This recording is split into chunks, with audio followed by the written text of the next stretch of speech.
ہے اور ضم سورہ ایک ہی بار پڑھی جاتی ہے، جیسے رمضان المبارک میں پورا قرآن ہم نے ایک مرتبہ پڑھا، لیکن سورہ فاتحہ ہر رکعت میں ہم نے سنی۔ اب سوال یہ ہے کہ اتنی مرتبہ سورہ فاتحہ کی تلاوت کرنے کا حکم کیوں ہے؟ علماء کہتے ہیں سب سے پہلی بات یہ ہے جناب محمد رسول اللہ صلی اللہ علیہ وسلم کو اللہ جل جلالہ امر والہ نے جو سورہ عطا فرمائی، وہ سورتوں میں سورہ فاتحہ کی خصوصیت بالکل الگ ہے۔ سورہ فاتحہ کے سلسلے میں حدیث میں خود قرآن میں بھی اللہ تعالیٰ سبع من المثانی بتایا، 7 وہ آیتیں جو کسی نبی کو عطا نہیں کی گئی، وہ آیتیں اللہ نے حضور اکرم صلی اللہ علیہ وسلم کو عطا کی ہیں۔ وہ 7 آیتیں کون سی؟ دوہرا کر پڑھی جانے والی، ہر مرتبہ پڑھی جانے والی وہ 7 آیتیں ہیں۔ وہ 7 آیتیں نہ تورات میں ہیں، نہ انجیل میں ہیں، نہ زبور میں ہیں، بلکہ اکثر علماء کی یہی رائے ہے قرآن پاک الگ ہے، سورہ فاتحہ الگ ہے۔ اللہ کے رسول علیہ السلام نے جو فرمایا اعطیت 7 من المثانی والقرآن العظیم، حضور نے فرمایا مجھے اللہ نے 7 آیتیں دوہرا کر پڑھی جانے والی عطا کی اور قرآن مجید بھی عطا کی۔ پتہ چلا سورہ فاتحہ قرآن پاک کا حصہ ضرور ہے، لیکن قرآن سے اس کی الگ شان ہے، قرآن سے اس کا الگ مقام ہے، قرآن سے اس کی الگ حیثیت ہے۔ اب سوال پیدا ہوا اس کی حیثیت کیا ہے؟ علماء کہتے ہیں اس کی حیثیت متن کی طرح ہے۔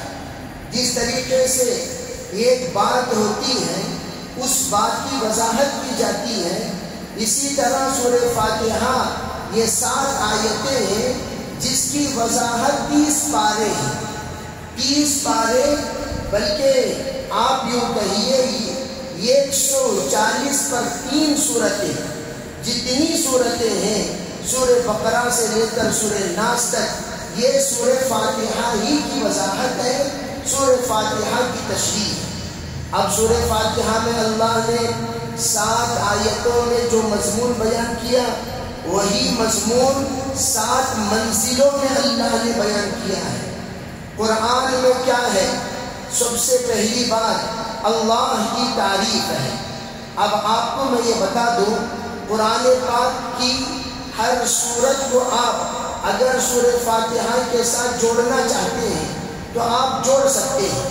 مثال کے طور پر آپ نے یوں کہا سورہ فاتحہ کی تشریح سورہ بقرہ ہے، تو آپ سورہ فاتحہ کی تشریح سورہ بقرہ میں دکھا سکتے ہیں۔ سورہ فاتحہ کی تشریح آل عمران ہے، آپ آل عمران میں سورہ فاتحہ کی تشریح بتا سکتے ہیں۔ آپ اگر کہتے ہیں سورہ فاتحہ کی تشریح قل هو اللہ احد ہے، بالکل آپ اس کی وضاحت بتا سکتے ہیں۔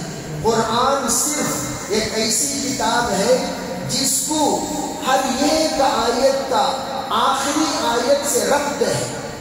کوئی بھی انسان بات کرتا ہے، اس کی ابتدا کہیں، انتہا کہیں، مضمون کچھ اور، باتیں کچھ اور، ہر ایک سلسلے میں آپ الگ الگ کیفیت اور الگ الگ مضمون، الگ الگ وضاحت محسوس کریں گے۔ لیکن سورہ فاتحہ کے سلسلے میں علماء نے فرمایا 7 آیتوں کی وضاحت اگر آپ قرآن پاک میں تلاش کریں، پورا قرآن ہر آیت کی تشریح کرتا ہوا نظر آئے گا۔ یہ کمال ہے سورہ فاتحہ کا، اسی لیے فرمایا تراویح میں آپ سورہ فاتحہ سنتے ہیں، پھر اس کے بعد تلاوت سنتے ہیں۔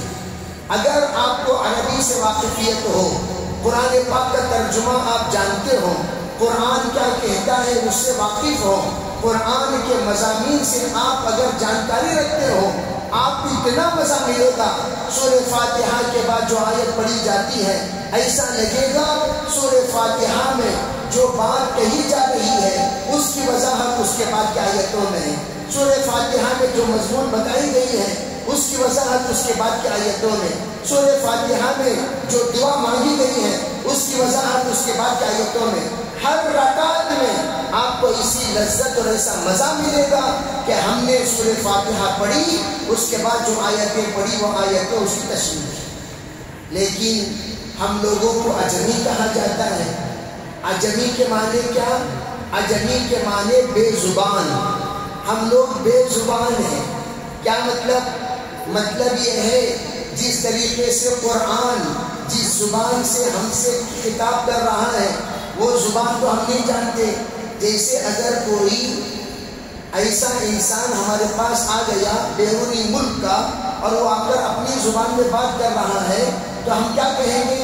ارے بھائی اس کا ترجمہ کرو، اس کی وضاحت کرو، اس کے لیے کیا کہنا چاہتا ہے ذرا بتاؤ۔ ہم اس کے سلسلے میں اس سے درخواست کریں گے، لیکن ہم لوگ جب تک ترجمہ نہیں سنیں گے یہ کیا بول رہا ہے ہمیں پتہ نہیں چلے گا۔ اسی طرح قرآن ہمارے سامنے کبھی بولتا ہے، کبھی ہنساتا ہے، کبھی رلاتا ہے، کبھی ڈراتا ہے، کبھی سمجھاتا ہے، کبھی ہمیں بشارت سناتا ہے، کبھی ہمیں خوش کرتا ہے، کبھی ہمیں جہنم کی آگ سے ہیبتناک بناتا ہے۔ یہ تمام مضامین قرآن پاک میں آ رہے ہیں، لیکن ہم ہر مضمون کو ایسا سنتے ہیں کہ یہ مضمون سے ہمارا کوئی تعلق نہیں۔ جیسے کوئی جوک بولے، کوئی نہ ہنسے تو ہم کیا کہیں گے؟ بھئی آپ کو ہمارا جوک سمجھ میں نہیں آیا، کیوں؟ آپ ہنس کیوں نہیں رہے ہیں؟ تو آپ ہنسیں گے تو اس کا مطلب یہ ہے کہ آپ نے میری زبان سمجھی، آپ نے میرا منشا سمجھا، آپ نے میرا جوک سمجھا۔ آپ ہنسے نہیں تو پھر کیا سمجھ میں آئے گا کہ یہ اس زبان سے واقف نہیں ہے۔ اسی طرح قرآن ہم سے بول بول بول بول کر زمانہ گزر گیا، تھک گیا، اور کتنا ان کو بولو یہ سمجھتے ہی نہیں۔ اسی لیے حدیث پاک میں ہے حشر کے میدان میں اللہ کے رسول علیہ السلام شکایت کریں گے اس امت کی، یا اللہ انہوں نے میرے قرآن کو چھوڑ کر زندگی گزاری، رمضان المبارک کیوں آیا؟ ذرا میں توجہ دلانا چاہوں گا، رمضان المبارک تراویح پڑھانے کے لیے نہیں آیا، تراویح ایک بہانہ ہے۔ پورا قرآن کا مضمون زندگی میں ایک مرتبہ پوری امت کے سامنے آ جائے، اس کے لیے رمضان آیا۔ قرآن کیا کہتا ہے؟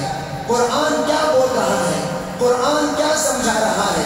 اسی لیے علی میاں صاحب علیہ الرحمہ کہا کرتے تھے ہم قرآن سنتے ہیں، ہم قرآن پڑھتے ہیں، قرآن کی ایک ایک آیت ہمارے دامن پکڑ کر یہ کہتی ہے اللہ کے بندے ذرا رک، سمجھ آگے بڑھ، اللہ کے بندے ذرا رک، سمجھ آگے بڑھ۔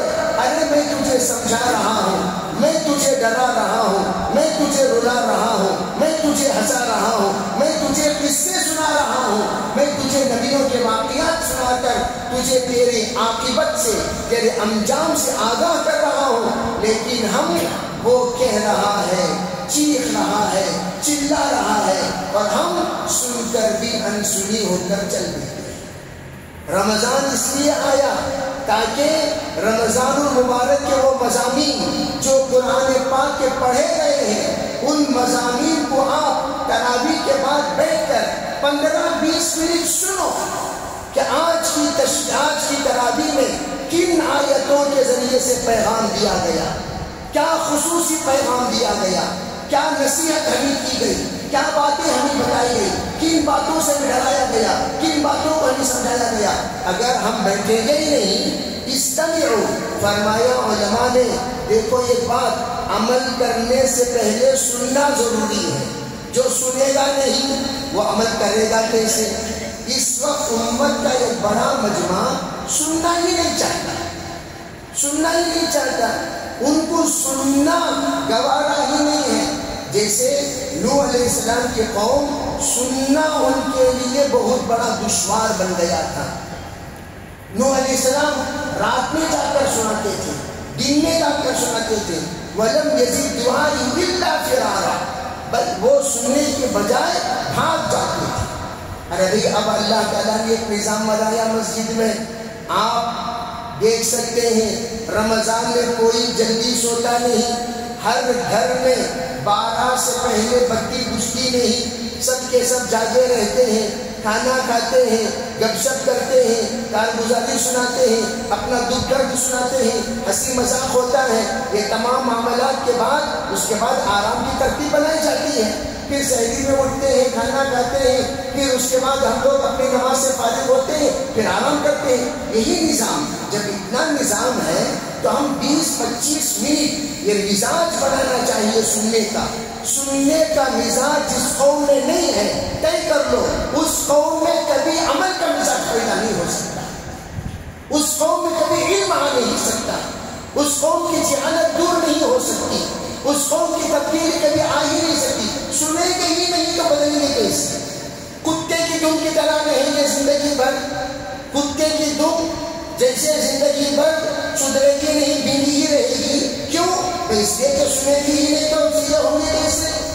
اللہ کے رسول علیہ السلام صحابہ کا مزاج سننے کا بنایا، پہلے سنو، سمعنا، دیکھو ہم دعا کرتے ہیں ہمیشہ، سمعنا واطعنا غفرانک ربنا والیک المصیر، یہ تو دعا سب جانتے ہیں۔ وہ دعا کے الفاظ کیا ہیں؟ سمعنا، اے پروردگار، نبیوں نے جو کہا ہم نے سنا، پھر واطعنا، جو کہا گیا اس کے مطابق ہم نے عمل کیا، غفرانک ربنا، یا اللہ عمل کرنا ہمارا کام ہے، اس عمل کے ذریعے سے ہماری مغفرت فرما، وإلیک المصیر، ہم سب کو آپ ہی کے پاس آنا ہے۔ تو سننا ہے۔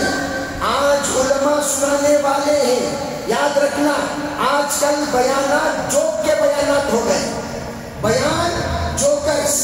ارے ہم جوکر کو نہیں بلائے، عالم کو بلائے ہیں۔ جب عالم کو بلائے ہیں، عالم کی دو ہی شان ہوتی ہے، ایک ہے بشیر، ایک ہے نذیر، ایک ہے بشیر اور ایک ہے نذیر۔ اِنَّا أَرْسَلْنَاكَ شَاهِدًا وَمُبَشِّرًا وَنَذِيرًا وَدَاعِيًا إِلَى اللَّهِ بِإِذْنِهِ وَسِرَاجًا مُنِيرًا۔ عالم دو ہی صفت والے ہوتے ہیں۔ اللہ کے رسول علیہ السلام کی صفت وہ کیا ہے؟ بشیر بن کر لوگوں کو ڈرایا کرو، بشیر بن کر لوگوں کو خوشخبریاں سنایا کرو، نذیر بن کر لوگوں کو ڈرایا کرو۔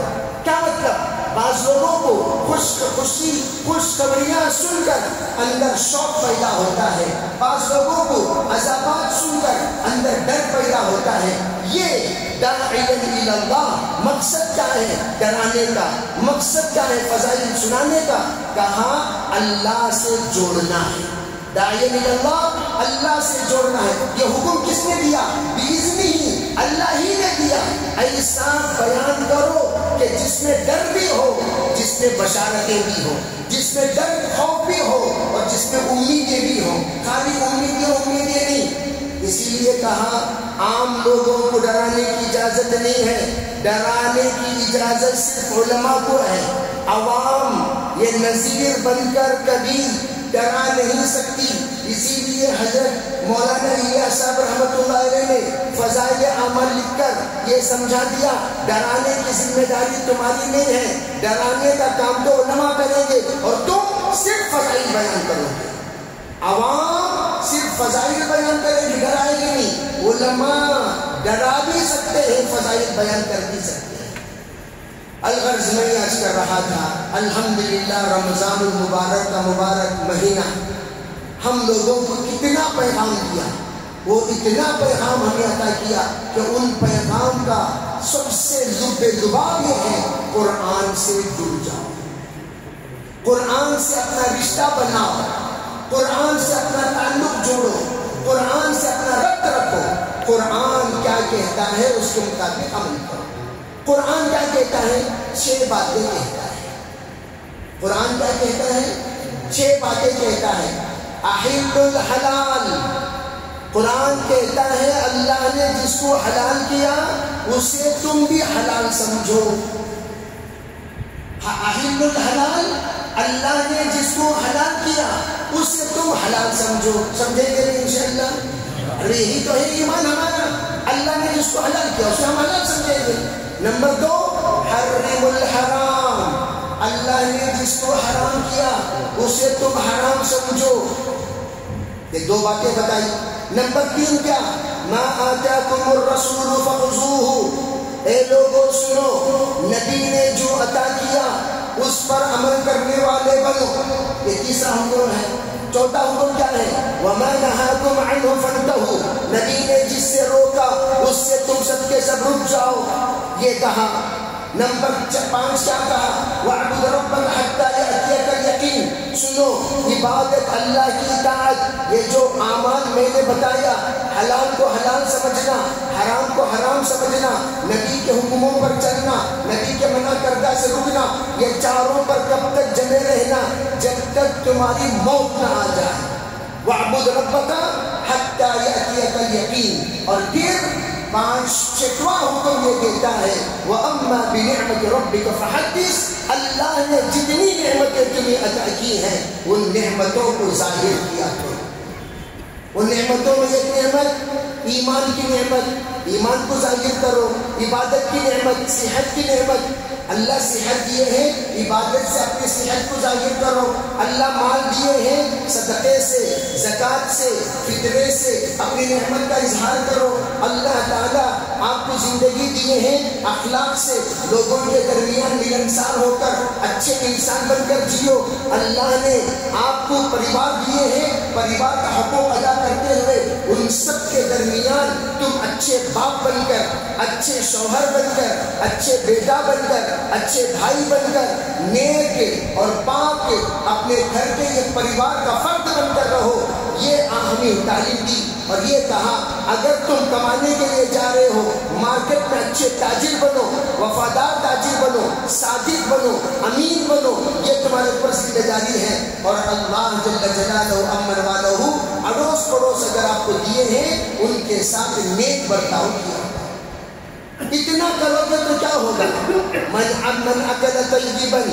سنو، شارٹسٹ من اکل طیبا، جو 5 رزق کھانے کا عادی ہو جائے.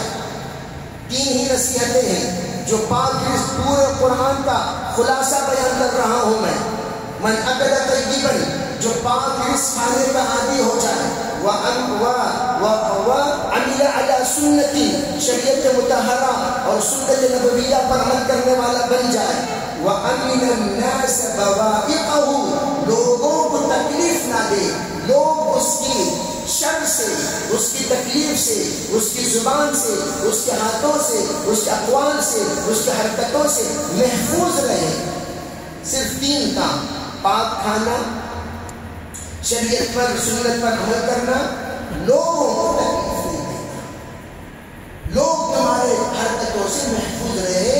تو حضور علیہ السلام نے فرمایا دخل الجنہ، یوں سمجھو وہ جنت میں چلا گیا، جائے گا نہیں. لفظ پر غور کریں. یدخل الجنہ آپ نے نہیں کہا، وہ جنت میں جائے گا نہیں، چلا گیا، چلا گیا. یوں سمجھو وہ جنتی بن گیا، اس کے جنتی ہونے کا مہر اس پر لگا دیا، سیل مار دی گئی، طے شدہ ہو گیا.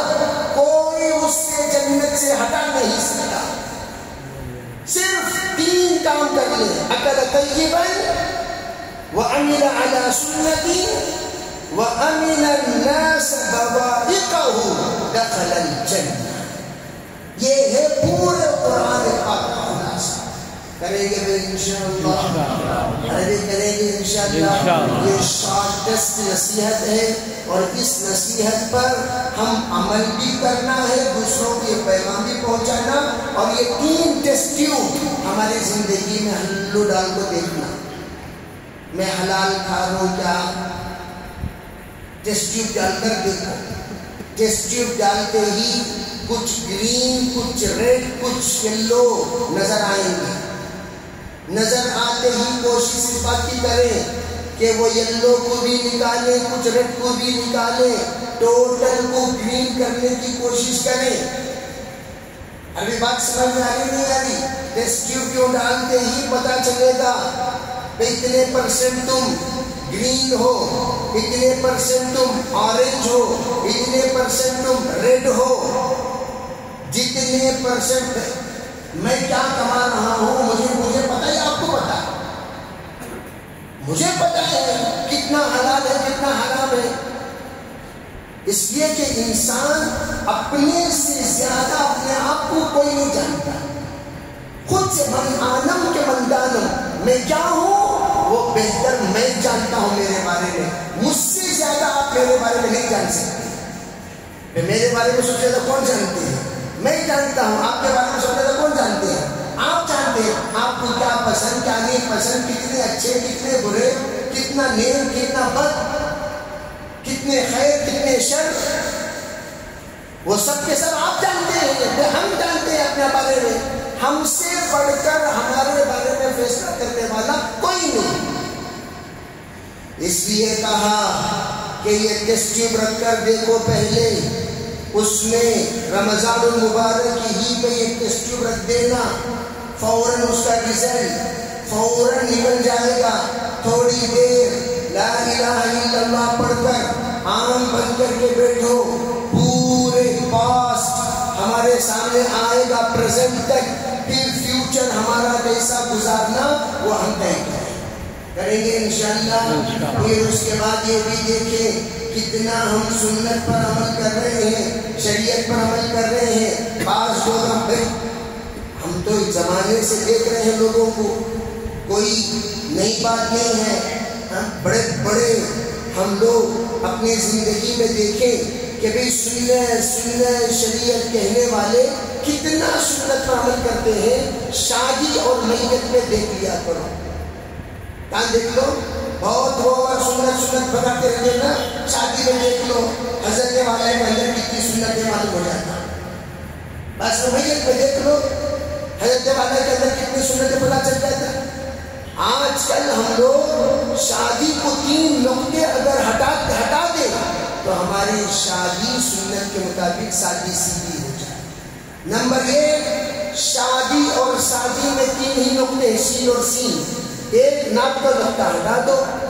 نمبر 2 فیشن کا نقطہ ہٹا دو. نمبر 3 جہیز کا نقطہ ہٹا دو. کتنے نقطے ہٹانا ہے بولو بھائی؟ کیا کیا نقطے؟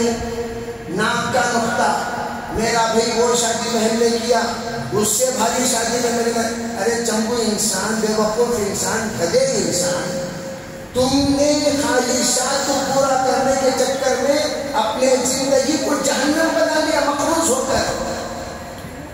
اس سے بڑا بے وقوف کون ہوگا جو اپنے آپ کو مصیبت میں ڈال رہا ہے.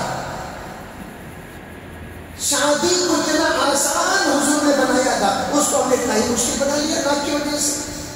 ضرورت نہیں. میں ہمیشہ ایک بات کہا کرتا ہوں، بھائی لوگ چاہے کتنا برا بھلا کہیں، تمہارے دم میں جتنا دم ہے اتنا ہی خرچہ کرو. دم سے بڑھ کر 1 پیسہ قرض نہیں لینا، ضرورت نہیں ہے. لوگ کتنا بکیں گے، کیا رہے ہوں گے کنجوسی میں، یہ وہ تو پیسہ دے رہا نہیں دے رہا، کہ خاموش جتنا دارو تک اللہ کو جاتے رہا. تو پیسہ دے رہا نہیں دے رہا. جب نہیں دے رہا، میں جو ولیمہ کرنا چاہتا ہوں میرے حصے کے مطابق اتنا ولیمہ. ایک یہاں بنگلور میں ہمارے یہ نائل علی کے پاس ایک حافظ صاحب تھے، وہ باقاعدہ اعلان کیے میری بچی کو پہنے ہوئے ڈریس کے ساتھ میں شادی کراؤں گا، جسے منظور ہے وہ آئے. میں بھی ان کو فون کیا کہ ہمارے پاس ایک بچہ ہے. وہ کہنے لگے حضرت مجھے بہت خوشی ہوئی آپ فون کیے مولوی صاحب کے سلسلے میں، لیکن معاف کرنا اب تک 125 رشتے آ گئے، اس میں ایک رشتہ ہمیں پسند کر دیا. کتنے رشتے آئے؟ ہمیں لوگ یہ سوچتے ہیں جہیز کے بغیر شادی کر. بنگلور کا واقعہ ابھی بھی ہے، ابھی بھی آج بھی میرے پاس ان کی تصویر موجود ہے، وہ صاحب کی. سمجھ رہے؟ انہوں نے باقاعدہ اعلان کیا میں صرف 5 جوڑے دوں گا، پھر پہننے کے کپڑے ہی وہ دوں گا، اس کے علاوہ میں کچھ نہیں دوں گا. اگر کسی کو منظور ہے وہ آئے، جس کو منظور نہیں ہے وہ ہرگز ہم سے رابطہ نہ کرے. یہ اعلان پر کوئی مانے گا یہاں کہ بھائی اسی لیے شادی بنگلور میں ہوئی ہے، لیکن انہوں نے اپنی بچی کی تربیت کی، اپنی بچی کو حافظہ بنایا، اپنی بچی کو اخلاق والی بنایا، اپنی بچی کو شاکرہ بنایا، اپنی بچی کو صابرہ بنایا. اس وقت سب سے زیادہ قیمتی زیور لڑکی کے لیے یہی ہے. ہم ماشاءاللہ حسینہ جمیلہ سب کو لے کر آئے، لیکن صابرہ شاکرہ کو لے کر نہیں آئے، جس کی وجہ سے نتیجہ کیا ہوا؟ شادی ہوتے ہی جنگ بدر، شادی ہوتے ہی تمہارا بیٹا ٹیڑھا ہے، تمہارا بیٹا ایسا ہے، تمہارا بیٹا ویسا ہے، آڑے ٹیڑھے باتیں آتی نہیں آتی. اس لیے یہ 3 نقطے ہٹا دو، انشاءاللہ اللہ برکت عطا فرمائیں گے. کہنے کو تو بہت ہے، بمبا کجا کجا نہم ہما تن تار تار شد. اس لیے مختصر انہی باتوں پر رخصت دیتے ہیں. لک الحمد و لک الشکر. اللہم صلی وسلم دائما ابدا علی حبیبک خیر الخلق کلہم رب اغفر ورحمۃ تجاوز ما تعلم انک انت العزیز الاکرم. سبحان ربک رب العزة عما یصفون وسلام علی المرسلین والحمد للہ رب العالمین.